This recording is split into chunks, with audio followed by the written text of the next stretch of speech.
What's going on, world? It's your boys, Kuya P, Sean Mongold, Webster Style, the trios of NRW, back for another KayFabeyBaby NRW Ring Generals Podcast.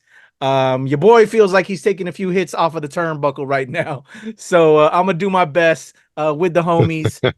We're gonna talk Rhea, mommy, man. I feel so bad for my girl, but also at the same time, we know it's going to be part of the storyline a little bit, even though it is a real injury. We're going to talk about, her having her belt taken off, where we're going to go from there. We got a AEW pay-per-view. I don't have to say premium live event because they're pay-per-views. With a Dynasty coming up. We also have, I think, Collision. Not Collision. So what is the TNA joint happening as well? Rebellion. We might talk a little bit of that because Webster Styles, our official TNA guy. I got to catch up on that. But let's get into it, y'all. Let's talk about mommy losing the belt. Gentlemen, how y'all feeling about that? Oh, I am heated about it, man. It's one of those things where it's just like, it was an accident. Right. But it's also one of those things where you want to be mad at somebody. Damn you, Liv! Don't be crying on us. It's irrational. Like I want to really blame Liv, obviously. But I saw your texts or their messages after that happened. You're like, Liv, I don't want to see your face again. Bro, I was so upset. And if they use that to get her heat, fine. I think that's smart. Oh yeah, and right, obviously, definitely. And it's the storyline, right? Like Rhea turned on Liv back in the day before she was mommy, and I think actually injured Liv, and that's when Liv was out for a minute. Yeah, when Liv was kind of hot, not as hot as mommy is now. So it kind of, the story that they can play off of it makes sense. It's just mad because she had so much momentum, and she had, the reign. This year-long reign, about to break records and shit, and then now just giving it up. And it felt like they didn't give her a lot of time to kind of work the crowd and get emotional. Like they were just like, get out there and play to the storyline. And that kind of sucks, you know what I mean? Because there's true emotions going into this. Like, obviously, yeah, we know it's entertainment and things like that, but there's true emotion in all of this. So I felt weird that they didn't let her just be herself. And they're just like, no, go out there and play it up, play it up, and stay in kayfabe and go.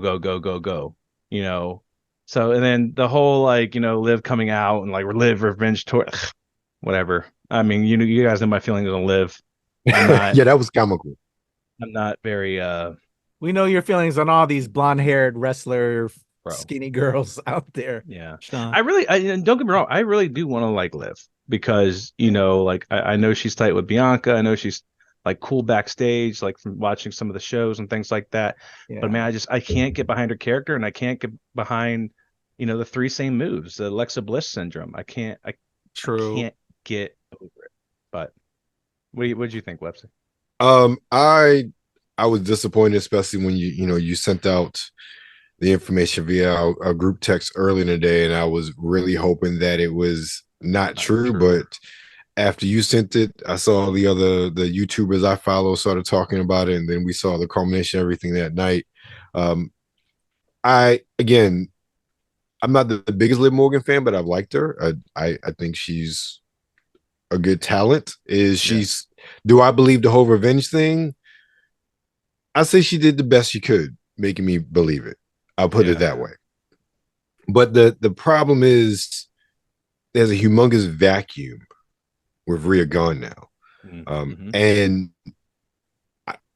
I feel sorry for the women's division on Raw, because in the back of my head, I don't want it on Becky. And actually, isn't she taking some time off or something? I don't know. But I don't want it on Becky. She may not renew her contract is what I'm hearing too. That's some of the thing. Who's that, Becky? Yeah. She may explore other options and or just kind of relax now, because she sees that there's so many other great young wrestling talent and that she may not get the belt again. So I think, you know what? I respect, But she don't need the belt. That's the thing. Exactly. Yeah, true. And that's when she did her book tour and when she did like the live podcast thing that we went to right before WrestleMania, she even mentioned that. She was just like, look, because like I think one of the questions the audience members had was like, if there was a match that you would change the outcome of, like, if you lost a match and you like, one of your matches that you lost, would you change? Which one would you change to you winning? And she straight up was just like, honestly, he was like, none of it. She was just like, I probably am the most adamant person backstage and creative pitching for myself to lose because there's stories. The story is in losing. The story is in losing and being, at the bottom and building your way back up. And I was just like, damn. I was just like, that is a very interesting concept. And so like a part of me makes me think like, a part of me makes me think like she would probably stick around and still like be like the natty of the group and like just help the young people and like put them over, tag with them, let them be around the veteran. Oh, I don't know if she has the mindset to be the natty. Yeah, you really. You know what I'm saying? Because she still knows she's a star inside. Yeah. I don't know, man. She seemed really humble though when she was talking like as Rebecca Quinn, and I was just like, that's wholesome, and I appreciate it. True. My respect for Becky Lynch went tenfold with that podcast. I haven't read the book yet. I started the audiobook, which is narrated by her, which is hilarious. Nice. But she just seems very humble and just hilarious. I'll chime in on this and I'll get back to the vacuum.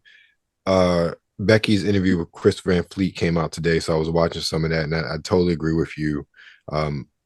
She's a great interview, and she's really real. Like, she's Rebecca Quinn, and I like that. But who on Raw? There's a lack of credibility, in my opinion, with at least the people in my head who could possibly get the title on Raw. I mean, really, Becky, I would say, is the only person. But her losing at Mania, in my opinion, just it doesn't make sense. Anybody who's there is a placeholder for Rhea. Yeah. And let's be real. There's nobody on Raw that we can say honestly that, okay, they give, not saying it wouldn't be a good match, but do we really think that Rhea wouldn't just destroy them when she came back?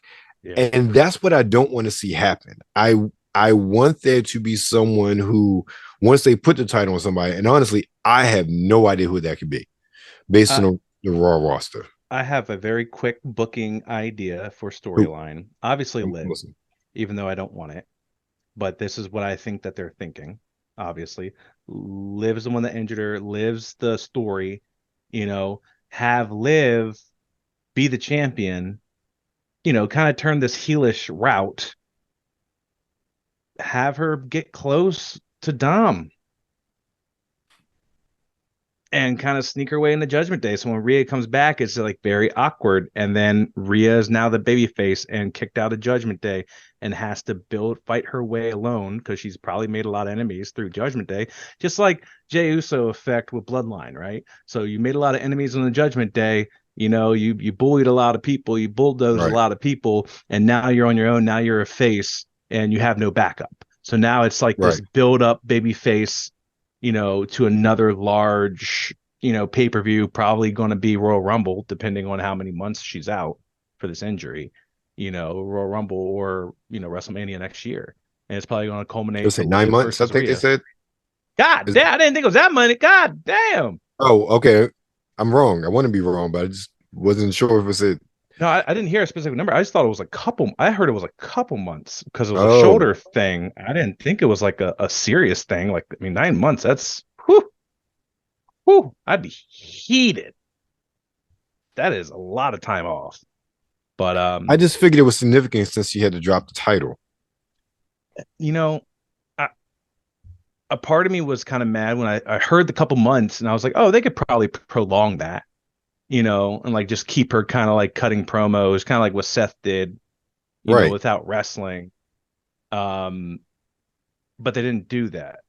So a part of me was like, oh, it has to, like, maybe it is more major than what they originally thought.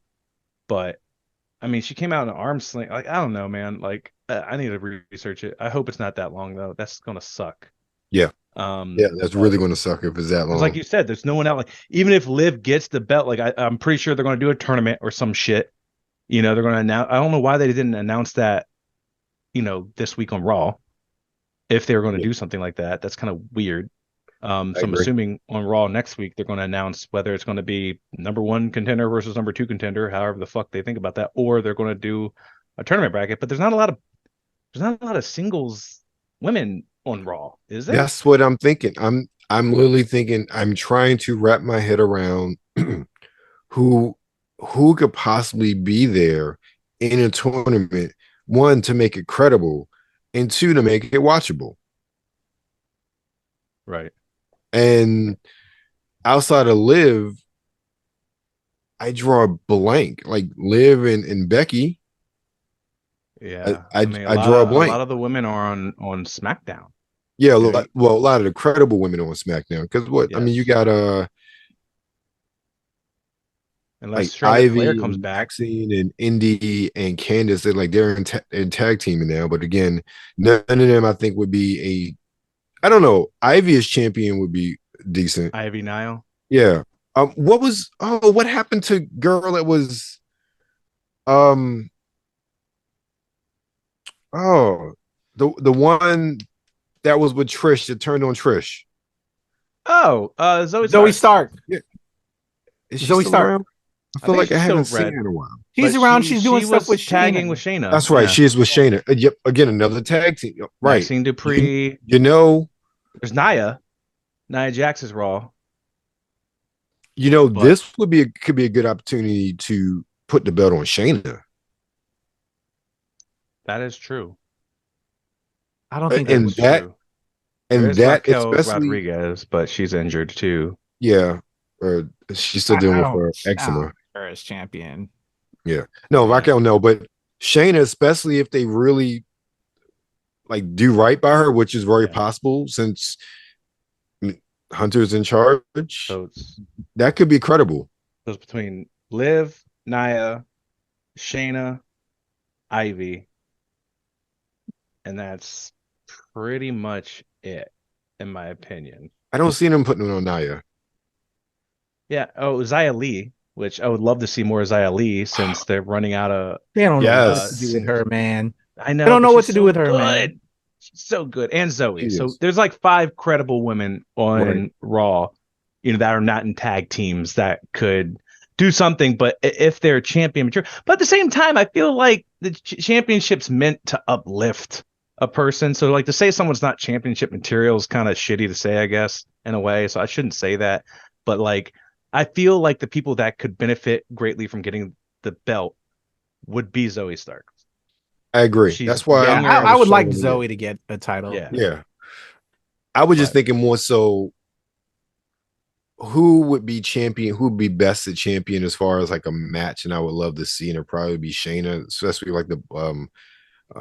the Queen of Spades or whatever, when she's that NXT version of Shayna and her versus Rhea. I think that would be a great throwdown. Mm-hmm. Zoe as well. I'm not knocking any of them for their wrestling skill. I think that Rhea just can have a good match with anybody, honestly. Yeah. But just holding up that title, I'm gonna say this and I'm gonna try to move on. Rhea's elevated that title, and I think that's what it is. Rhea's elevated title, and I'm not sure the way everybody's built up right now, if anybody that comes to mind can really hold it up and keep it elevated like she did, and she has. So that's what's nothing that credible. I don't think anybody could really do what Rhea's done and keep it at that level. I've completely forgot this, but they're doing the drafts next week, I think. Oh yeah. Oh, we're gonna mix it up. Yeah. Then Bianca and Jade could exactly, and Naomi. I want my black girl Magic to get all the belts. I'm Yeah, sorry. I really think that is a possibility. I forgot all about that. So that's definitely, especially since Rhea's gone, like that's going to shake a lot of things up, I think. I forgot all about that. But yeah, they're timing it with the actual draft. And I'm Can you pretty sure it's going to imagine? be all three of them too. It's going to be NXT too, because they want Ava in there as well. Right. So wow, like bro, like what if Ava starts bringing some of the Raw and SmackDown people back to This is going to be an NXT? interesting draft. That'd be wild. All right. I'm sorry. I know we want to keep moving No, along, but it's all yeah, good. it's that is there's so much possibility there, and I forgot about the draft. So All we'll right. see. Hopefully next week we'll have a little bit more clarity on where the belt picture Yes. is. All right. Real quick Uh, before we move on to AEW, because we got to run through this Rebellion, not Rebellion, we got to run through Dynasty, but TNA has their Rebellion pay-per-view on Saturday, and I'm bringing it up simply because of the title match, Nick Nemeth versus Moose for the TNA Championship. I don't know that how to David call versus this. Goliath, though. Goddamn. Say what? David versus Goliath over there. Right. Jesus Christ. So I kind of want Nick Nemeth to win. But I like Moose and I like what he's done just with the company in general. But I think it could be really fun having even a long-term feud with Nick and Moose for the championship. And I just think, I mean, Nick Nemeth's a world champion, period. I mean, Yeah. what is he has the open weight, IWGP open weight championship, whatnot. Yeah. I think it's a good look for TNA if they put the belt on Nick for a bit. You know, TNA has done, they do a pretty good job with even the people on contract, short-term deals, and really pushing people and really doing a good job with elevating the titles. Just look at what they're doing with Mustafa Ali with the X Division Championship. So that's all I really want to bring up with it. Anybody have any thoughts on at least that matchup? Because we ain't got time to go through that one because we got to get to AEW Dynasty. But that's the big one. I like both. I couldn't call that one either. I would like I think you're saying seeing a feud go back and forth, really extending it out. Because both are pretty good. Respect to Moose to keeping TNA alive. When I think of TNA, I think Impact or whatever. That brother's been committed to that team to them for a long time, and he's phenomenal. Like you could see him go up, but I think there's just a respect and a loyalty there. Which is dope. But Nick Nemeth is a star as well, and he's always been deserving of his time. So, yeah, I could go either way, and just hope it just is something good for TNA, like you said. So, kind of the same thing, not really to add, but I like that. No, and I feel you. I want TNA to just have more. You know what I'm saying? Yeah. I want more places for wrestlers to go, and have them be pushed up more, elevated. Right. Yeah. Sean, any thoughts?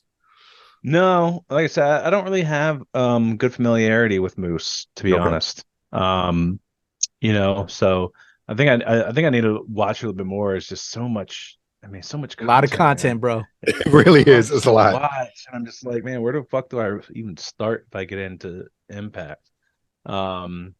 It's like almost every day there's wrestling. It's Monday, it's Tuesday, it's Wednesday. ROH is tonight on Thursday, and then SmackDown and Rampage, and then Collision on Saturday. Then typically pay-per-views on Sunday, and it's and TNA's Thursday nights too. TNA's Thursday night, yeah. Jesus. And then TNA they do pay-per-views Fridays and Saturdays sometimes. Gotcha. So yeah, we wrestling every day of the week, bro. Seriously, crazy. Right. One thing I did want to bring up, Cody did a bunch of interviews to talk about kind of like with the Triple H comments, about the Will Ospreay, Will Ospreay taking them shots last week, along with, the CM Punk footage. And pretty much, didn't come to anyone's aid really, but he was just like, I see a benefit in kind of doing these live shows. That I didn't get in AEW, because I think he was asked a question like, since you were an EVP at the other place and not just a wrestler, do you think it hindered your ability in the ring or your ability as a wrestler? And he said, absolutely. He was just like, I was wrestling maybe once a week, once every other week, once a month. And he was like, I wasn't getting the live shows. And he was like, the live shows can be very grueling sometimes. He was like, but you're in front, like you get the experience in front of the audience. And he had a really good point. He was like, audience changes from city to city, from year to year. generation to generation. He was like, so if you're not constantly getting that experience and learning how to work the crowd and what cities and where and what to do, you lose it. He's like, so that onesie twosie wrestling matches I was having at AEW kind of kept me out of touch with the audience there. And he was like, he said, like, that's ultimately why I think they kind of turned on me. And now at WWE, he gets to go to the live shows and do all that. And like, yeah, it's a lot more work. And some people don't like that extra work, but it allows you to be familiar with that specific crowd and adapt to the crowds as they adapt and evolve. And I never thought about it that way. Because like I was having that like conundrum of like, man, I don't really like how Triple H did say that, because like you shouldn't be like, these guys shouldn't be worked to the bone. Right. Yeah. So in a way, I feel for Will Ospreay, and obviously his story too, with why he didn't want to constantly travel to the States. But like also like then I hear like Cody say something like that. I'm like, that does make sense too. So it's always hard for me, to think about like, is there a middle ground that's a little bit more subjective, that's a little bit more easier, for a work-life balance, so you're not, away from home every weekend and Monday through Friday, you know what I mean? So unless you're literally married to someone in the industry, so it's interesting. But anyway, I just wanted to bring that up because I watched that interview today with Cody. Understood. Well, speaking of Will Ospreay, let's jump right into AEW Dynasty. Let's go with Will Ospreay's match first. I know we have a 0-hour match, but since we brought him up, is Will Ospreay versus Bryan Danielson. What do you guys think? Like I said, amazing match. Right. I don't know how it's going to go. I definitely don't see them letting Ospreay lose because they want to build them up to be this. Exactly. If I'm a betting man, my money's on Ospreay. Yeah. And obviously, Bryanson is one of those. Bryan Danielson is one of those people who's not afraid to lose a match to help talent. He's the locker room leader. He definitely wants to put over people and things like that. I feel like their feud's not as hot as it should be because yet again, they like AEW has like this convoluted way of telling stories. Right. And obviously taking the shot at Triple H and everything kind of stole thunder, I think, in a way from his feud with Bryan Danielson, whatever the fuck. I always fuck that up. I was a Daniel Bryan fan for so long. But yeah, no, the way that they built it up, on Dynamite last week, he had a match against Claudio, which, is a team member of Bryan Danielson. Beat him. It was a great match. It was a safe match. It was a safer match. It was still a great match. Definitely a pay-per-view level match. And after he beat Claudio, fucking Will Hobbs and fucking the rest of the shithead milk dud looking motherfucker family came out and beat him down, and Mox kind of came out to help and like Will Hobbs, so I guess that's something that's happening. But Ospreay's like yelling at the Callis family, looking very confused and like starts yelling at them and shit like that. So it's just like, okay, like obviously we knew that was an inevitability of you all breaking him away from the Callis family. But yet again, that kind of detracts, I think, from this match with him and Danielson. Yes.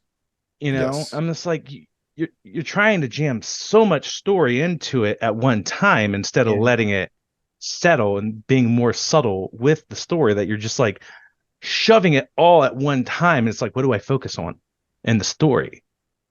So it's like, I'm going to enjoy it. Like, I know he's going to break up with the Callis family. I think it should have happened sooner. I mean, they wanted to drag it out, I understand, but they dragged it out into a way that it kind of affects his feud and build up with this person who's not a part of the Callis family and Bryan Danielson. I think it'd be cool if he breaks up and joins the fucking Combat Club. Ooh. I think that would be fucking cool.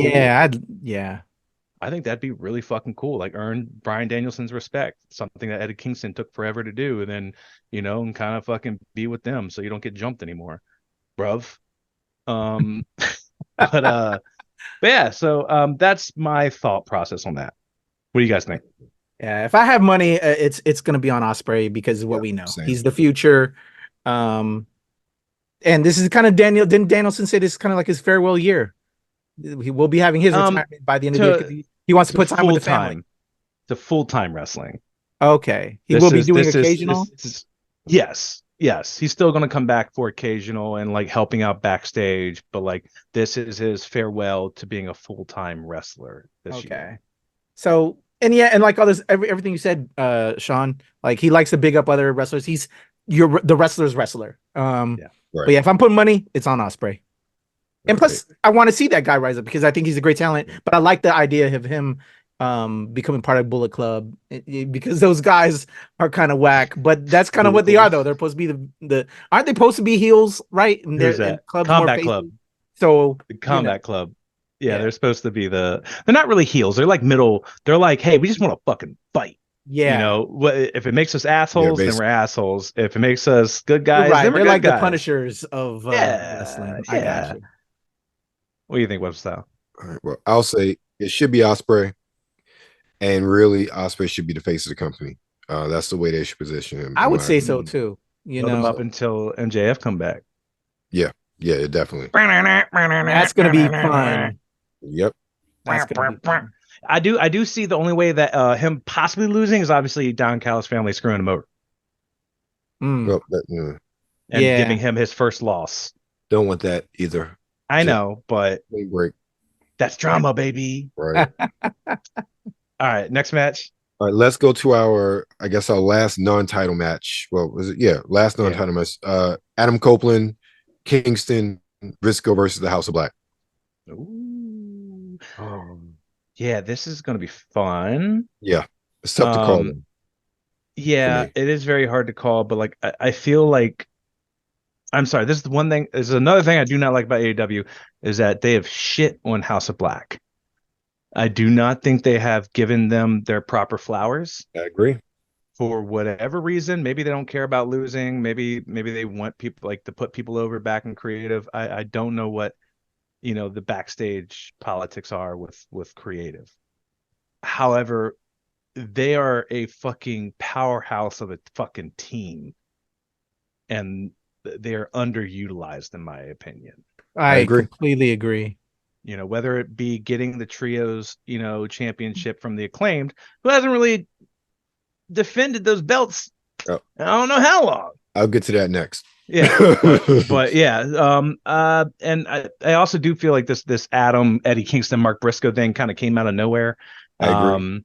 But I do like it because they're all fucking, gritty, fucking savage looking gremlin motherfuckers, who are just wild, like wild man looking, Team Wild Man, there, I'll say it. There you go. Team Wild Man. Cause all of them look unkempt. Just then we need the real gremlin. What's his face? Pac.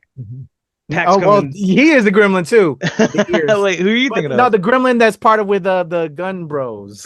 Fucking Juice Robinson. Exactly. He's our OG gremlin. Yeah, man. Us talking about gremlins on the show. He's our OG gremlin to come back. I can't wait. But yeah, I see them giving it to Adam, Eddie, and Mark. Just because they love them some Mark Briscoe at AEW backstage, and like I said, they've been shitting on House of Black.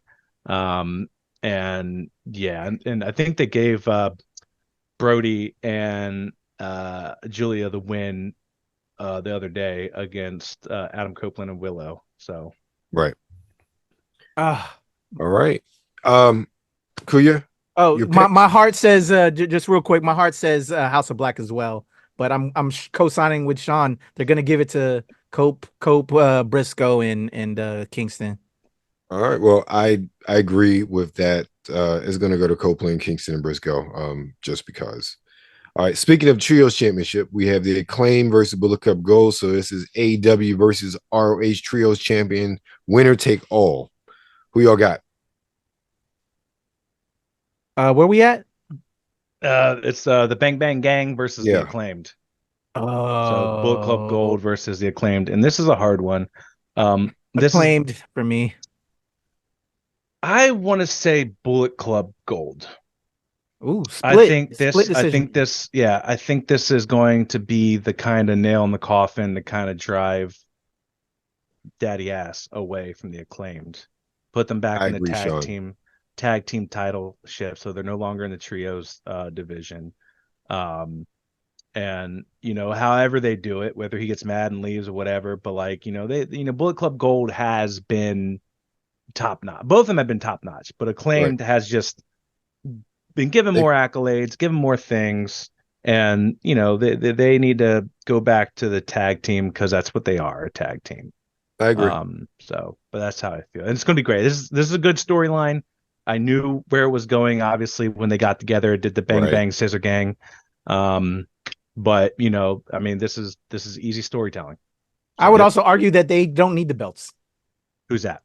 Acclaimed. Oh yeah, I agree. Absolutely. They're so over. They don't need the belts. Yeah. Look, I think that AEW needs to really flush out their tag division because they haven't. Nope. And they really haven't had one since they moved the Acclaim to trios, because we see who's in the tag title belt match later on. Same match over and over again.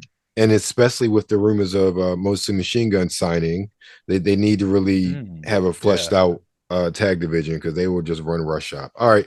I agree with Sean. I think it's Bullet Club Gold. I think it makes more sense storyline wise. And hopefully they need to split the trio. I don't want a unification of the titles. They need to split them. So if they're doing double duty, that's fine. But yeah, that's what I got.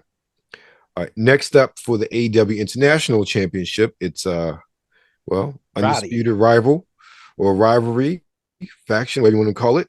Roderick Strong versus Kyle O'Reilly. Does anyone else feel like this just it got rushed? Yes, thank you. It was inevitable. Can't talk, but it just feels like it got rushed. It very much did.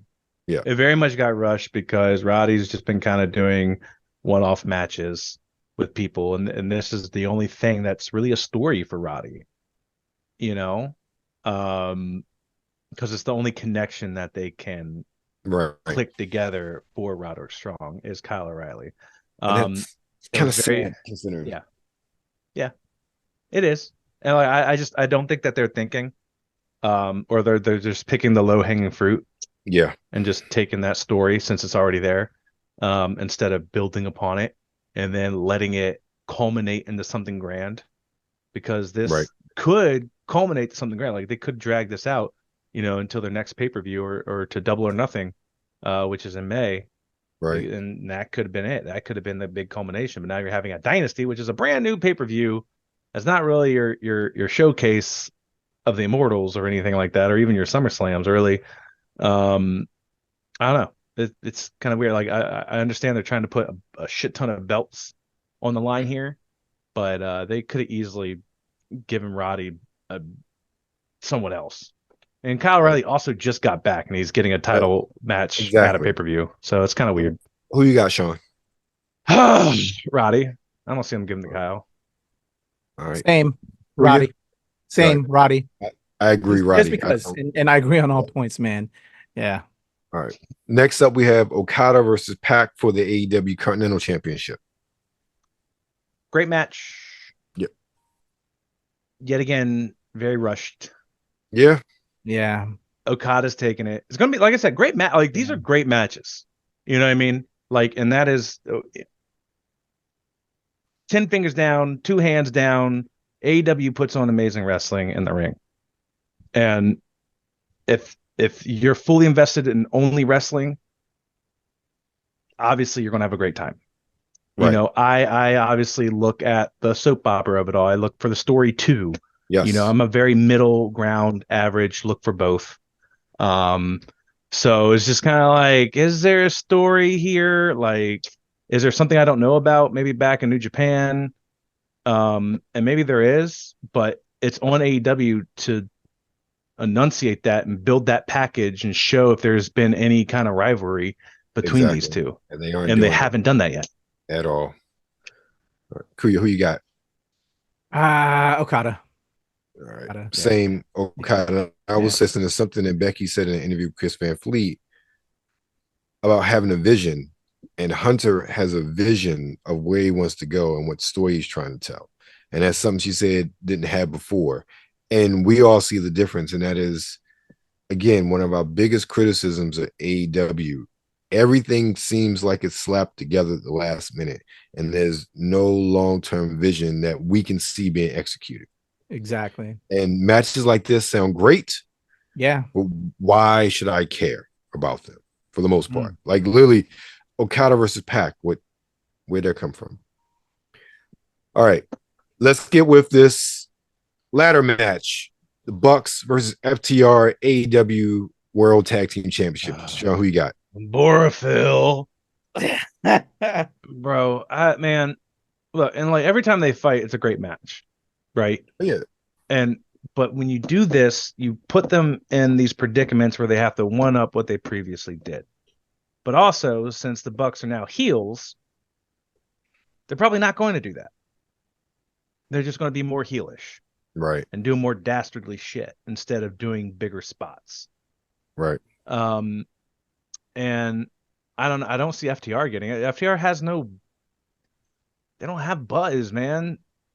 They just don't. I agree. I fucking hate the Young Bucks. I do not like them. And I do not like that they use the CM Punk thing in their storyline. You now have Jack Perry and your guy, like you guys are using CM Punk as more of a storyline than anything else in your fucking company. That's really sad. Jack Perry sold out t-shirts one time in his entire life, and it's based off of something from CM Punk, off another wrestler that's no longer employed with y'all. Without CM Punk, you do not do that, Jack Perry. You do not have your name in all the people's mouths around the IWC without CM Punk. Right. And that's what pisses me off. But I digress. I think Young Bucks win. Obviously, some dastardly shit. You know, they're going to get the fucking belts.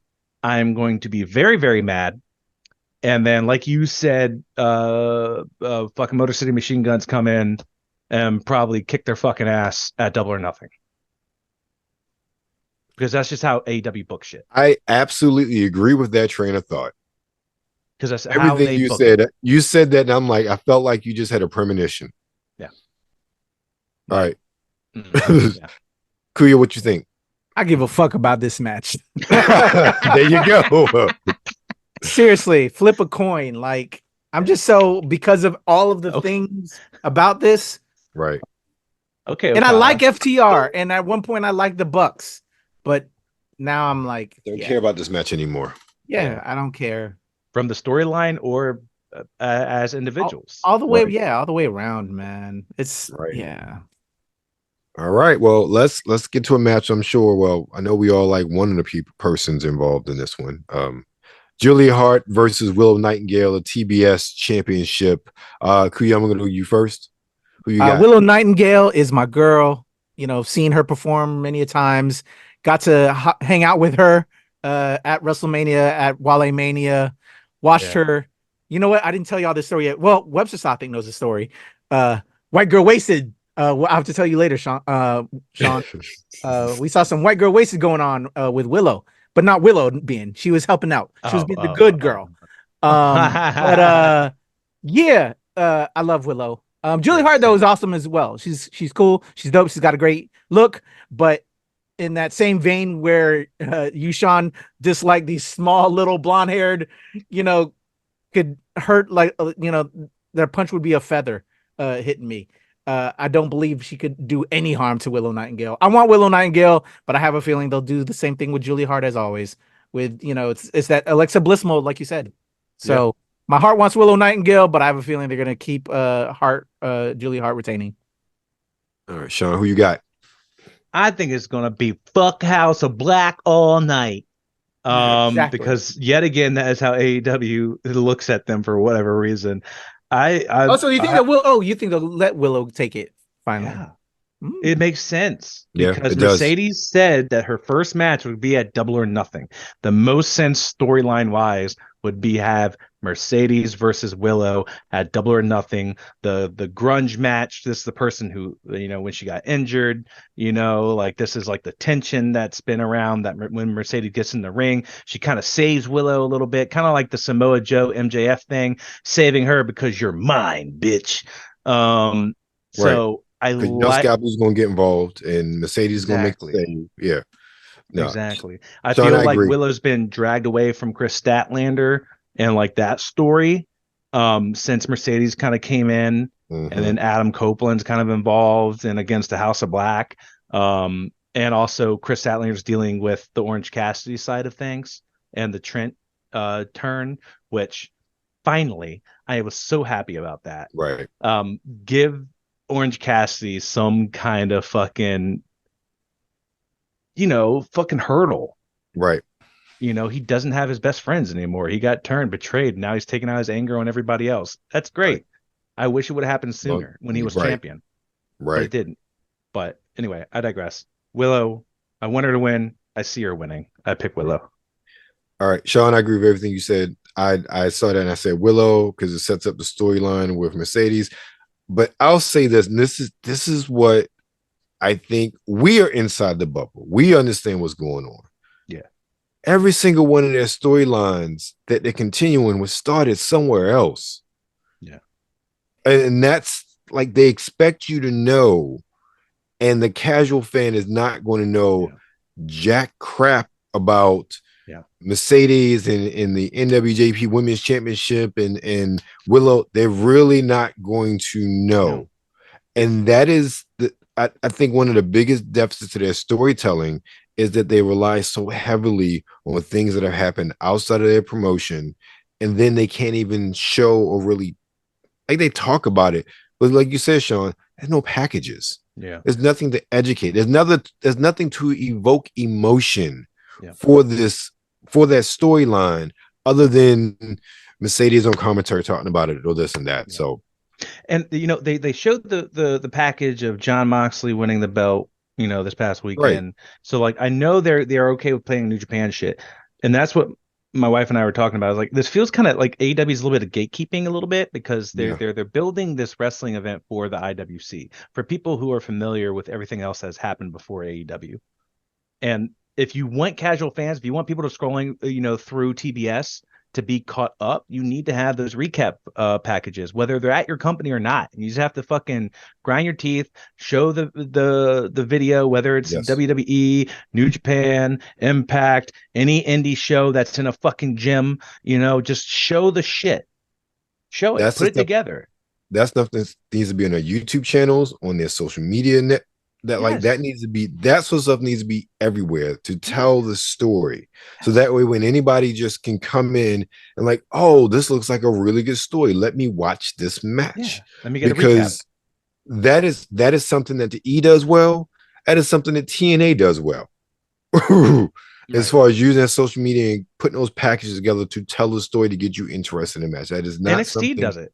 Yes. Well, that's just like me and Maki just got into watching NXT a couple months ago, and it's just like we watched that one pay-per-view with Ilya versus Carmelo, and like it was packages galore. I'm like, oh, cool. Like I already know, like, oh shit, someone had attacked Trick, and it was supposed to be like I was just like, oh, okay, cool. Like we're caught up. Perfect. Yeah, right. Yeah. AEW's missing that factor. All right. So Willow, Kuya P, you said Willow, right? Or Julie? Willow. I want Willow.